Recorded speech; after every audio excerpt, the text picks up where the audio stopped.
This episode is brought to you by Progressive Insurance. Fiscally responsible, financial geniuses, monetary magicians. These are things people say about drivers who switch their car insurance to Progressive and save hundreds. Visit progressive.com to see if you could save. Progressive Casualty Insurance Company and Affiliates. Potential savings will vary, not available in all states or situations.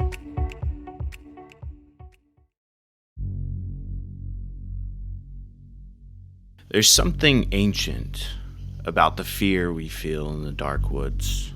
The way the wind moves through the trees, the way the shadows stretch longer than they should, the snap of the twig, the howl of the distant coyote. Those feelings that sometimes make you feel like you're not the only one there. For those of us who hunt, fish, or forage, we know this. It's all too familiar. And sometimes it's warranted.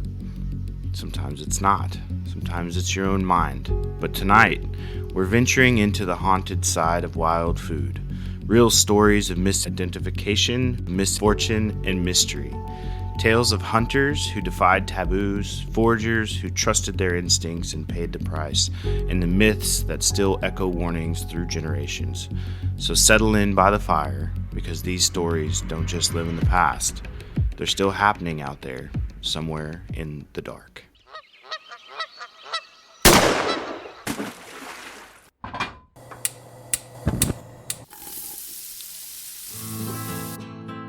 Join Justin Townsend and the Harvesting Nature crew as they explore the world of cooking wild fish and game while sharing recipes, tips, tricks, and lessons learned from their pursuit of wild food. We sure hope you ate before the show, 'cause you're gonna leave hungry. This is the Wild Fish and Game Podcast. Humans have always lived by the rule of trial and error, but in the wild, one error can end everything. Sometimes it's at the table, sometimes it's in the wood itself. It just ends the hunt, or worse. Thousands of years ago, before cookbooks or chemistry, knowledge about what to eat was bought in blood. When someone found a new berry, they'd taste it, wait, and hope. If they lived, others followed. If they died, a story was born. In every culture, these stories turn into warnings. Morality tales disguised as folklore. We'll talk much more about folklore and myth later, but let's move from myth to fact. Stories where curiosity crossed the line and nature answered back. Okay, let's hear some real wild food horror stories. In one of Australia's most chilling modern food tragedies, a family lunch in July 2023 turned deadly when Erin Patterson, a woman from Leongatha, Victoria, served a homemade beef Wellington that allegedly contained the world's most toxic mushroom, Amanita phalloides, the death cap. I'm sure we've all heard of the death cap. Within days, 3 of her guests, Donegale Patterson, her former in-laws, and Heather Wilkinson, died from acute liver failure, while 4th guest, Ian Wilkinson, barely survived after weeks in intensive care. Prosecutors allege that the mushrooms were deliberately sourced and used, though Patterson maintains her innocence. The case stunned Australia and it reignited public fear around the dangers of foraged foods, reminding everyone that a single death cap mushroom can kill an adult, and that fatal poisoning sometimes happen not in the wild, but around the dinner table. Another crazy story involves Ciguatera. Ciguatera fish poisoning. It doesn't announce itself with foul smells or strange colors. The fish looks perfect. Glistening scales, firm flesh, a salty sweetness that whispers of tropical reefs. That's what drew a small group of vacationers on a Caribbean island to order the house special one humid evening. Freshly grilled amberjack, caught just that morning by a local fisherman. They ate it under a thatched roof with ocean lapping in the background, drinking rum and toasting to paradise. But within hours, the paradise began to unravel. First came the nausea, the cramps, and the violent vomiting.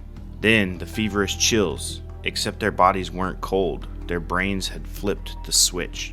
When they reached for ice water to cool down, the glass burned their hands, and when the breeze touched their skin, it felt like fire. Doctors later told them that they were suffering from Ciguatera, a neurotoxin created by a microscopic algae living on coral reefs. Small fish ate the algae, big fish ate the small fish, and the poison climbs the food chain. Concentrated, invisible, and unstoppable. Cooking doesn't destroy it. Freezing doesn't touch it. The amberjack they'd eaten had been feeding near a reef where toxic algae had recently bloomed. Just one meal was enough to send all 5 diners to the hospital. Some recovered in days. Others spent weeks battling hallucinations, muscle weakness, and the strange, terrifying reversal of temperature sensation. Cold felt like heat, and heat felt like cold. Every year, an estimated 50,000 people around the world experience ciguatera poisoning. From the Caribbean to the Pacific, it's nature's cruel trick, a toxin that can turn a perfect tropical fish into a lifelong haunting. For some victims, the symptoms return years later after drinking alcohol or eating seafood again, like a curse that never fully lifts. So next time you find yourself on a sunlit beach with a fresh-caught reef fish on the grill, remember, paradise has its predators, and not all of them have teeth. The horrors of the wild can be found in the backcountry as well, not just on the coast. We know a guy who went into the backcountry chasing the hunt of a lifetime. A bull moose in the remote wilds where the land feels older than time. Like most of us, he worried about the obvious threats. Bears moving through the bush, getting caught up in a storm, maybe the bone-deep chill that creeps in after dark. But the danger that found him wasn't roaring or stalking. It was waiting quietly, drifting unseen in the icy creek where he knelt to drink. A small mistake, his water filter not properly sealed, turned his wilderness adventure into a slow and terrifying descent into sickness. At first it was only a mild stomachache. Then came the fever, the cramps, and the kind of exhaustion that makes every sound in the woods feel louder, every shadow longer. He could feel his strength slipping away, alone in the stillness. The bull moose he dreamed of vanished from his thoughts. The only goal left was survival. By dawn, he was too weak to hunt, too weak to hike out. Nature had humbled him, not with claws or cold, but with a microscopic parasite that reminded him just how thin the line between thriving and suffering really is. You can read that full story, The Little Dangers, by our buddy AJ Fick on harvestnature.com. It's a haunting reminder that the wilderness doesn't need monsters to strike fear into you. Sometimes it only needs a single drop of water. Out here, the smallest mistake can end the biggest adventure. It's crazy when we think about all the sort of things that can take from you or kill you or make you sick that exist in the wild, and the fact that our ancestors have sort of like lived in that space for centuries, even before, I mentioned it, cookbooks or chemistry or the internet or even the Bible, which has its own food guidelines. People survived, and that trial and error. It's crazy that it still exists today despite all the information that we have at hand, and then people using it in a manner in which to weaponize it also becomes very apparent too. Not also the first instance of that, as we've seen stories of poisonings and things like that throughout history. But I don't know, I think about it, every time you take a drink in a stream, every time you cook a piece of bear meat, every time you pick a mushroom and hope it's the right one, What's the one mistaking, is it morning glory? That's, I forget, celery or... Oh, it's the, I know what you're saying. It's the water hemlock, I think. That looks like the hemlock. Wild carrot. Looks like carrot. Looks just like carrot. I got to recheck this, but I don't believe it even tastes bitter or anything. I think it's just an easy mistake to make and a very deadly one. Yeah, which is crazy. And so all these things really exist, and you still have to be on your toes because there's all kinds of, not just the stories we shared with it, but real life accounts that probably never go told because the person on the other end of it didn't make it. Yeah, that's true. It's funny, my mother-in-law is a retired public health nurse. Yeah. So her approach to eating is so different than mine. She's approached eating in a very safe way because she's seen so many of these horror stories come into real life, into her own life, and I think I scared the hell of her sometimes the way I eat. And I don't eat super recklessly, but I definitely I'm a way more adventurous, take way more chances. I didn't name myself the Intrepid Eater for nothing. Yeah, and I think that makes her nervous, but I feel, despite the risks and despite probably having more food poisoning, a lot more than she ever had it, I do feel like it's still worth the risk for me. I think too, and there's instances definitely where you can't get around it. I think about the Lone Star tick. That's probably I remember being bitten by one of those while turkey hunting in Florida, and I was like, oh my gosh, what if this is the end? Yeah, this is the end. What if I got alpha gal? I I no longer can eat red meat. Like, do I become a bird hunter and a fisherman? Like, how does my life change? Like, how does that shape sort of the way that I live and eat? Because that would be such a tragic, and, you know, I feel for the people that get it. We have another story actually on Harvest Nature by our writer Heidi Chaya, who went through this, had an alpha gal scare from a tick like that, and it sounds awful. Yeah. By the end of it, it seems like it was related things. It wasn't maybe not the tick itself that was causing some of these things, but yeah, scary for sure, and especially for someone who relies so much on hunting and in their to fill their freezers. You know, Yeah. it's scary.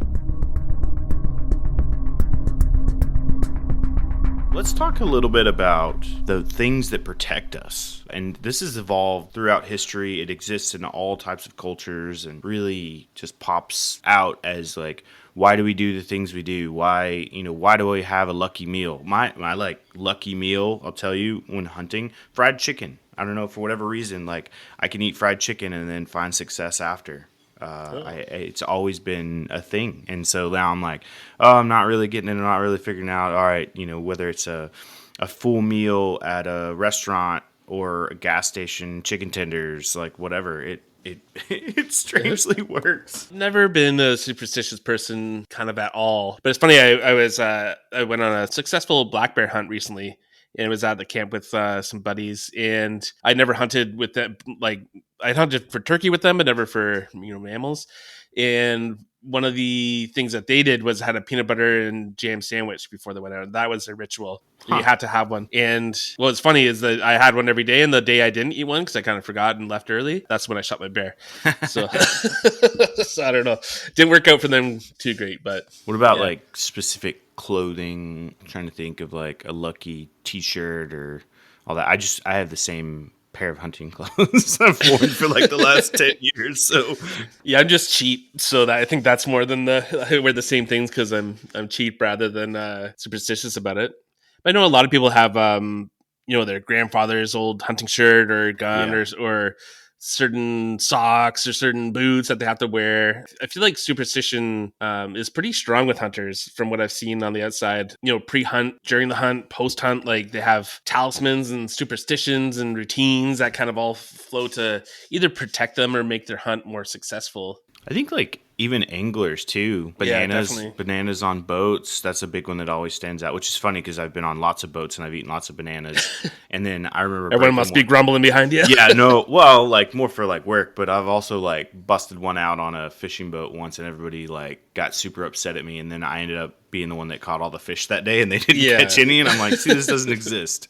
So, oh gosh, there was a saying that we used to that you could mess with people with when you're on the boat of like something to do with the weather. But anyway, it was like another one. What's this one? 3 whiskey jacks together? Yeah, do you know what a whiskey jack is? No idea. No, so it's also called the gray jay or Canada jay. It's like a different jay, like a blue jay, a gray jay. They're really awesome. They live in the North Woods. Super curious birds. They'll often come if you're, you know, sitting at a picnic table or something. They'll come and land on it and eat out of your hand. Really fun, curious birds. But when I was moose hunting last year, I heard from some of the old boys that if you see 3 whiskey jacks in a tree together, that means you're going to shoot a moose that day. And I only ever saw 2 together and didn't shoot a moose, so I couldn't test that one out for sure. But I do always love seeing them. But there's cool. I've heard of other ones with chickadees or with owls being a potentially bad omen or good omen. Yeah. So in Native American culture, a lot of them, the owls are like a messenger of death. I mean, someone you know may die. Yeah, I just saw a video actually. It doesn't really have anything to do with this, but on Instagram like 15 minutes ago. I guess in I don't know the veracity of any of this, but it said that in Mexico, owls are often thought in certain Christian sects religions that owls are thought to be capable of evil or some sort of evil omen. And there was one in a church in the rafters, so the congregation began singing to scare it away, and it just kind of started bobbing its head and dancing to the music. It's a pretty funny this video. Nothing evil about that at all. No. Like, I'm not leaving, actually. Thanks. Yeah, this is cool. Yeah, I think there's other, like I've heard of other ones, you know, in terms of eating before, during, after, like the banana, like there's a lot of people fast before hunts, and I think that's a very ancient tradition. And I think there's some actual scientific veracity to that one because it kind of hones your mind and helps you focus if you're hungry. It gives you more of a drive to hunt, to catch your prey. Other people only eat certain things, or they'll maybe abstain from wild game before. Have you heard of any of these kind of rituals? Some of them I don't know about as much as like abstaining from certain foods. Like that seems. I know a beard, like not shaving the whole deer season until you get an animal or something like that, or like I've heard of people not bathing, which I think is also really wild. I do that most of the year, anyways. So, yeah. Which one, the bathing or the beard? A little bit of both. What about like after the hunt? Yeah, there's lots of active hunt, and including the eating. Some people, a lot of traditions, would be eating the raw organs out of a freshly killed animal, eating the heart or the liver. Sometimes that's to imbue yourself with the strength or cunning or whatever of the animal. Sometimes it's just like a what's it called? Like a introductory, like it's your first time killing an animal, so you're either gonna rub blood on your face or eat the liver raw or something. It's kind of like you're being brought into the fold of the hunting community. Yeah, there's lots of things. There's like leaving behind some tobacco or some food or something green in the deer's mouth, or leaving behind in Germany in the post-hunt ceremony, they like lay everything out. There's like a whole sort of ritual associated, and they put green in the animal's mouth to symbolize like its last meal and all. Yeah, it's crazy. Yeah, it's cool. Some people carve signs or leave behind an item to or a rock to commemorate where their kill was, or they might bring parts of the animal home and hang them. I know that I've seen the like hooves and tails and everything hanging from barns and processing areas. Stickers, tattoos. Yeah, tattoos. Lots of interesting things. Also, punishments for missed shots. I don't know if you ever belonged to any camps, but there was. I've heard of a few. People were joking around at the bear camp even about it, but of cutting your hair when you get back to camp if you missed your shot, or cutting your shirt or something like that. Like there's some traditions in hunting camps where some of these hunting camps that have had generations pass through, they've built their own weird culture and traditions. Yeah, like subculture. That's pretty wild. Yeah.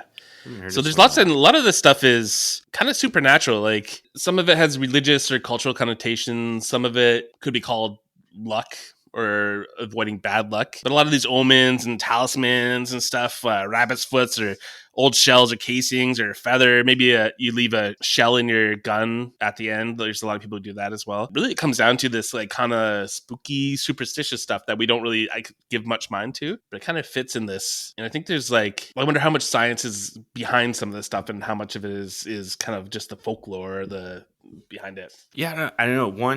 One kind of example that comes to mind is like hunting by moon phases. That's been around for a long time.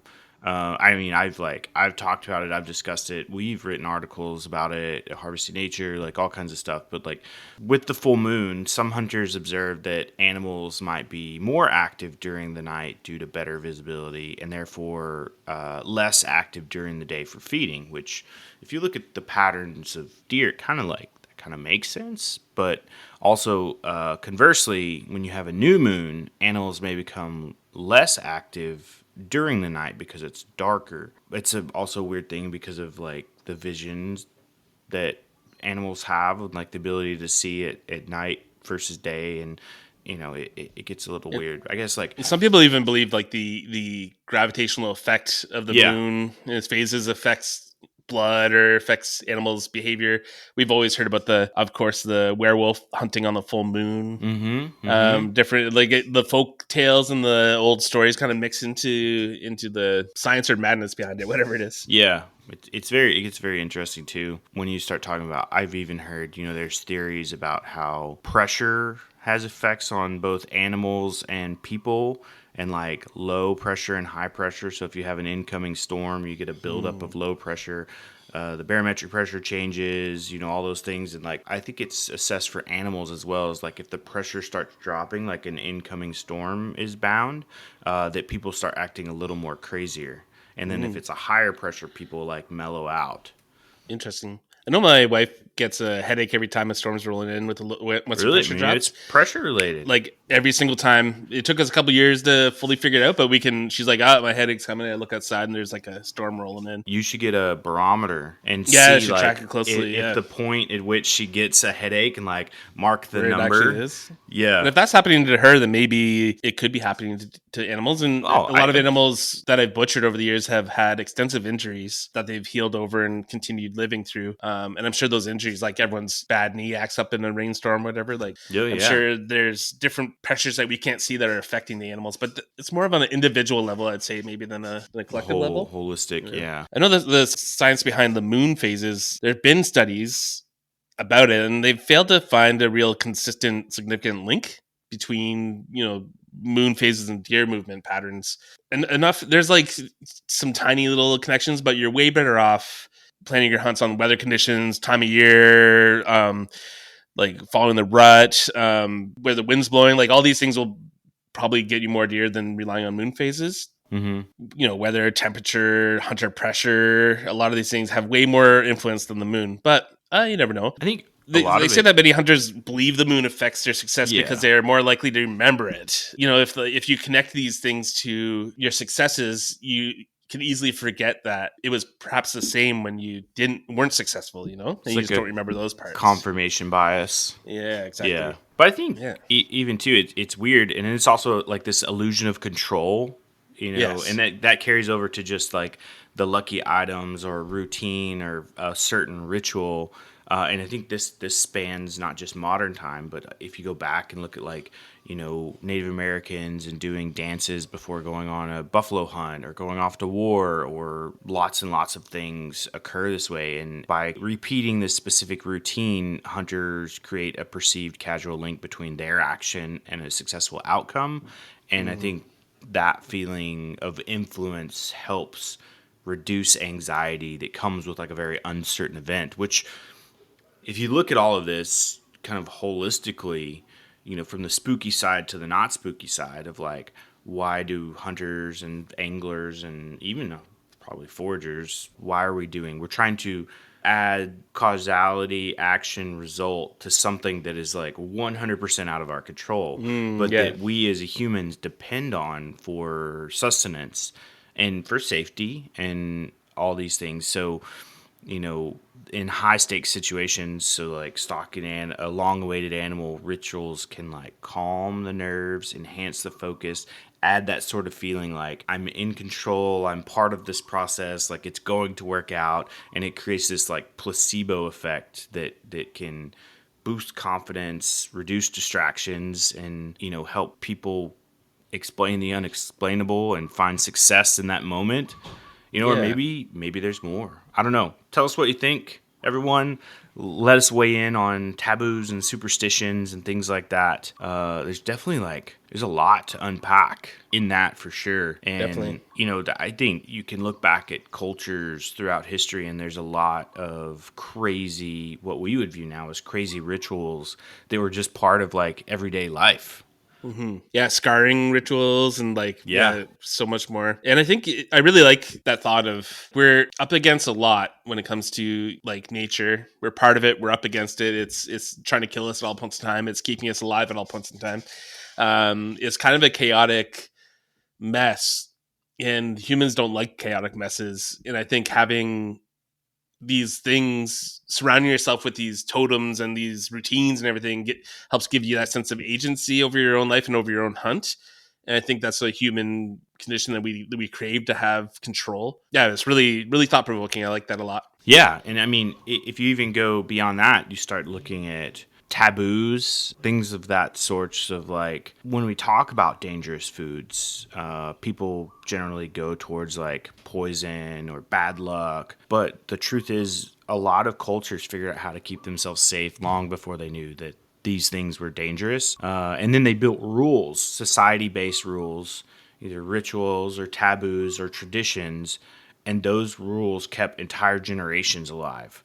I think about like one of the ones that comes to mind is maybe like the Hansel and Gretel stories, or like some of those like old German folktales. Yeah, they're like, if you read not the Disney accounts of them, but like go back and read the original stories, you're like, holy smokes, this is terrifying. Yeah. Yeah, where the Disney one is like, oh, and then they lived happily ever after.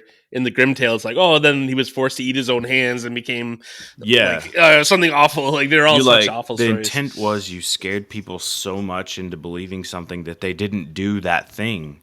Yeah. I mentioned earlier sort of like the consumption of pork and the mentions in, some of the old world religions, Christianity, Islam, Yeah. Judaism, all that of like, don't eat pork. Well, in reality, the scientific evidence behind it wasn't that, oh, pork's a lowly animal that lives in its own poop and is really sloppy and gross and yucky. It's also too that people at that period in time were known to drastically undercook meat. Yes. And parasites and bacteria were rampant. There was no refrigeration. I'm sure trichinosis. Everybody probably had trichinosis. Yeah. Our old And friend so, trichinosis. yeah, it's like, then. don't eat pork because we feed pork. Pork gets fed everything, and it's a known harbor of trichinosis, and people get it. Like, Yeah. Well, you can pull that right to our modern age with, like, I would say our parents' generation, the boomer kind of generation, overcooked all their meat. yeah, Like, comparatively, I know so many people's parents who overcooked all the meat, and that's because they were scared. They were told to be scared of Yeah. raw meat or red meat because they could get sick from it. There was examples like in Britain with the hoof and Mad mouth cow? disease, mad cow, all that. mad cow, hoof and mouth, Yeah, all those. a bunch of stuff. So yeah, they it's still happening today. It's harder to see it. These superstitions can protect you. Like what seems like superstition was often survival science in disguise. A good example is in the Arctic, where the Inuit learn not to eat polar bear liver. Polar bear is on the menu for Inuit communities, and it has been for a long time. But they didn't have chemistry labs, and they didn't have weren't sending away samples. But they knew that anyone who ate polar bear liver went mad, their skin peeled, and their eyes burned, and all these awful things. Ugh. And we know today it's because of vitamin A toxicity. So there's just too much vitamin A in the liver for the human body to break down. But what beliefs did they build up around it? I don't know enough to say confidently or anything. But could it be the bear getting revenge on them? Could it be some sort of spirit? Could you build up Yeah. like a whole culture of storytelling around this to explain it away? And it's not the only example out there. No, I think if you look at fish taboos, right? We were just talking about Ciguatera. In the Pacific Islands, some villages forbid eating reef fish after storms. It wasn't just ritual nonsense, like don't go out and fish after the storm. It was avoiding like Ciguatera poisoning, and maybe they couldn't point to the exact thing to be like that's Ciguatera because it wasn't like a physical object you could hold or see or something wrong with the fish. But they realized, probably through that unfortunate human trial and error of like storms stir up the algae, they make the little fish eat it. And then the big fish eat those, and then the fish become toxic. The elders, they didn't need a microscope. They just saw it happening over and over and over of like, oh, Larry went out fishing right after the storm blew through, and now Larry's dead. Yeah. So don't do that. It's funny because I think, too, there's a bit of biases that in the modern times, like, oh, in the modern time of medicine and science that we live in, we're so much smarter than the people before us.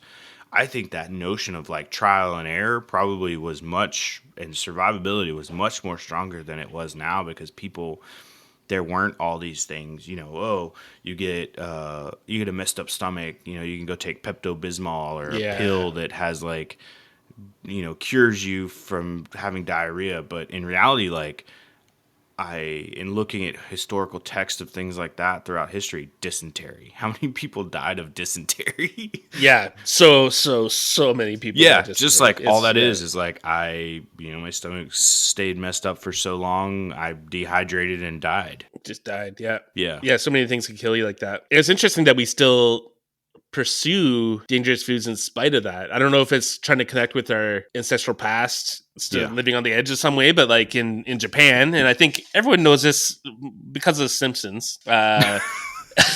Great predictability of our culture, The Simpsons. But in Japan, there's a certain fish called fugu, which is the deadly puffer fish. Only certain masters could prepare it because if you botched it, you wouldn't just lose your job. The improperly prepared fugu would actually just kill you. Sometimes it was actually used for ritual suicide. So it's something that people look for, I guess, for the thrill. I can't imagine the fish is so delicious that it needs to be eaten. But people are like searching out these masters who can prepare it just so they can try some of this deadly fish made in a safe way. Maybe it was made in a safe way. So it's an interesting way for us to that we still look for dangerous foods, even though we live in a much safer food society nowadays. Yeah. In terms of toxicity, I don't know about safer food society in terms of what we're eating. Twinkies Yeah. might not be safe, but as a Yeah. you know what I mean. The unspoken things that are in our food. Yeah. Processed food itself is spooky sometimes, especially when you read the back of the label. But I was thinking too, have you ever heard of like the tradition, I think it's just live squid, whatever. There's one, but I've heard of like it like attaching itself or getting stuck in the throat of people and then like them choking. Like there's so many like crazy things like that. Sounds like an alien movie. Yeah, but I think when we talk about sort of those rituals, the line between ritual and respect is like pretty thin. You see it everywhere. The ways hunters make offerings after a kill, how some cultures bless the first bite of food. Those customs remind us that like eating something from the wild is never casual. You're really trusting, and it's crazy to think that even still, as we talk about the evolution of medicine and science and understanding and growth and knowledge and the internet, the podcast world, that we still really as humans fall back on those. So much so that the evolution of television shows, the Mythbusters, wasn't so much focused around food, but it was definitely focused around taking old thoughts and ideas and myths and like using science to test them and prove them or disprove them. But there's a lot to think. You risk it when you start playing around with wild food. Definitely. And when you forget that respect, you forget some of those rituals. Like it's often when like the horror stories really start. Like that family in Australia who ate death cap mushrooms in a homemade beef Wellington, of which we have plenty of recipes for on our website. Mm-hmm. We don't recommend you use the death cap in ours. Nope. Don't do But that. the foragers or the hunters or fishermen or ignore those old rules, like don't eat what you can't name. Those who never came home. I feel that every time because I'm a forager and mushrooms are obviously it's like a dangerous thing to consume potentially. I feed it to people I love, which can be difficult sometimes. I always try it myself first alone and then work out my way that way. But it's something to keep in mind. It's a respect for nature. It's a respect for your own skills and abilities. And it's proof that none of this stuff comes fast. You can't just learn it in a weekend and then go do it. Yeah. You can't just skip the millennia of built up human knowledge that has like come to before us and the decades of insane science that have come before us, and just ignoring all that because, you're really excited and you want to eat a mushroom that you saw on Instagram, or that you really wanted to shoot a buck and you just went in and out, and like you need to lean on our ancestors and all they've done to bring us to the point we're at. And if that comes with some interesting totems or talismans or different rituals or superstitions, then maybe that's okay. And I think it's crazy when those old taboos come to fruition and end up being true, and like the cultures that survived were the ones who listened. They listened to the fear, they didn't mock it, and in the end, the fear, the healthy kind, keeps you cautious. And I think being cautious out in the wild and with wild food is extremely important. I was hunting solo, which I don't often do, because you hear about every like horrific outdoor story starts with, well, this guy was by himself. Yeah. And so I was like I was hunting on Lanai by myself on the north side, which is pretty dry, pretty craggly. There's like deep gullies and rocks, and you're up and down, kind of moving through everywhere. And I was like, some of these canyons I was going into, I was like, I gotta go super slow, or I gotta go find a different path, I gotta double back. Like, I just didn't want to slip on a rock or have a rock slip underneath me and go sliding down the side of this 30-foot wall that I was working my way up or down. And I was like, that cautiousness, you go slower, you may miss the animal, you may not get the opportunity to come across, daylight gets too much, or it gets dark too quickly. But going slow, being cautious, I've never heard anybody say they've died from being too cautious. Yeah, so, exactly. I think every taboo has a reason. Maybe some of them have lapsed into silliness. Bringing a yellow lighter with you on a fishing trip probably isn't going to affect your fishing trip, unless you make it do so because everyone's freaking out about your yellow lighter. But there's other ones that have, that one probably stemmed from something that made sense at one point. Maybe the banana was because of slipping on a banana peel on a boat could be deadly. I don't know. There's probably reasons for some of these ones, even if they're silly, but some of them are good. Don't eat the brightly colored frog. Don't pick glowing mushrooms.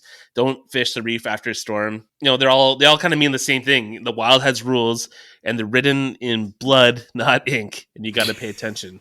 You got to pay attention to it. And I'd say, like, when you sit down to your next meal, like, take a second before your last bite, light a candle, say thank you, and respect the mystery that kept your ancestors alive and will probably keep you alive, because we've evolved.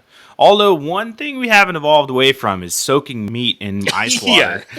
I was reading a horrific talk about scary post about people talking about pineapple juice, and like, it just hurts my soul. Yeah. It just hurts my soul. Somebody was telling a story like, oh, well, my granddad said he's been doing it for his whole life and it hasn't killed him and it doesn't hurt anything. And he's like, he was so confident in it, I just didn't have anything to say back to him about why it was wrong. And I'm like, yeah, I feel you. Like, there's a ritual and tradition. I mean, I guess maybe it won't kill you, but is it still right in that instance? But anyway, it's pretty scary. Yeah, I think I've always been someone to burst through tradition rather than follow it. And I find that a lot of the times with a lot of these things, when they say it hasn't killed me yet and it probably won't, that's a good time to look into the tradition to see what's going on behind it. If it's more for your safety, I do this so I don't get hurt, maybe that's a better time to respect it. But I guess you just got to use your own judgment when it comes to that. But, I don't know if you can beat Justin's spookiest story about the meat soaking in the cooler, which gives me the heebie-jeebies every time. But if you've got a spooky story from the field, like a near miss or a strange sighting, something weird in the skies or the weird noises. Well, to talk about weird noise, I wanted to bring this up before we sign off here. At that bear hunt that I was on, I shot my first black bear. And what I wasn't ready for, and I probably should have been ready for, but I just wasn't ready for, was the death knell. So when you shoot a bear and it's going to die, it lets out this kind of like horrible, eerie roar, howl kind of thing. And it sent shivers down my spine. I was all like goosebumps. It was crazy. I wasn't expecting it at all. And I think that's a sound that's going to last forever. Was it in the back of my brain? The morning or the night? It was about 11 in the morning. Okay, so at least you didn't have to deal with that. Like, the sun was setting. Yeah, that was one of the creepier sounds I've heard coming out of the wild. Very interesting. Anyways, I was saying, if you've had something like that, some sort of strange sighting or strange sound, or a dish that almost did you in, any of these kind of spooky things, we'd love to hear it. You can share it on Instagram, tagging Harvest Nature, or tag Wild Fish and Game. You can write me at editor@harvestnature.com. Get in touch. We'd love to hear some of your stories. Absolutely. I'm thinking through, like, it always circles around this time of year, like the creepy trail cam pics. Yeah. And I think it's crazy because all of these sort of took place and became in existence before AI was a thing. And it's just like some of the things people have captured on trail cams just still like creeps me out. Yeah, definitely. Just like not just animals, but people and just like all kinds of weird things. And this time of year, they all start circulating back around too. So yeah, always just a reminder of like the woods are still the woods and there's still dark mysteries places. out there. Yeah, there's mysteries that we don't fully understand. So, but if you like tonight's episode, we did this little special deviation from the norm. Hit subscribe, leave us a review, tell your friends around the fire at your deer camp or wherever you're at, and share the stories, right? The more people respect wild food, the fewer ghost stories we'll have to tell. But until next time, stay curious, stay cautious, keep the lantern burning.